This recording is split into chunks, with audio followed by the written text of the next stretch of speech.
Good morning বন্ধুরা, আজকে আবার চলে এসেছি আমার আজকের মিনি ব্লগ নিয়ে। এই দেখো, এটা হচ্ছে তরমুজ। তরমুজ তো গরমকালে খাওয়া খুবই ভালো। তো এবছরে আমাদের এই প্রথম আনা হলো, তাই সকালবেলায় কেটে ঈশাকে একটু টিফিনে দিয়েছিলাম কালকে। বাবা ওকেও টিফিনে দিয়েছিলাম, নিয়ে চলে গেছিলো, তো ওইটুকু পড়েছিল।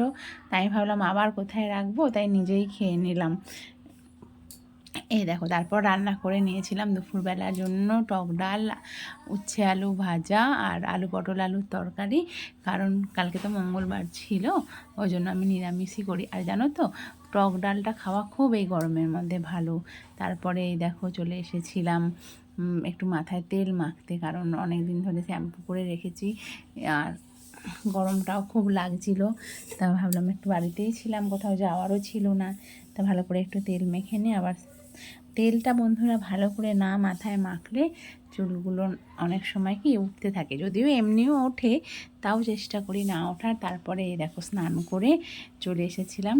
এটা কি, এ দেখো সাবু, আর কালকে তো একাদশীও ছিল, আর গোপালকে সাবু দিই। আগেও তোমরা আমার অন্যান্য ব্লগে দেখে থাকবে, তারই একটু রেডি করছিলাম। এই যে দেওয়া হয়েও গেছে দুপুরে।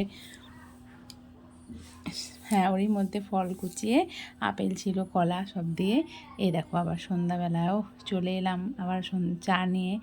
বিস্কিট খেতে খেতে দেখো বিস্কিটটা চায়ের মধ্যে ধপাস করে পড়ে গেল। এই যে তারপর পরীক্ষার রুটিন দিয়েছে, পড়তে বসেছেন ম্যাডাম।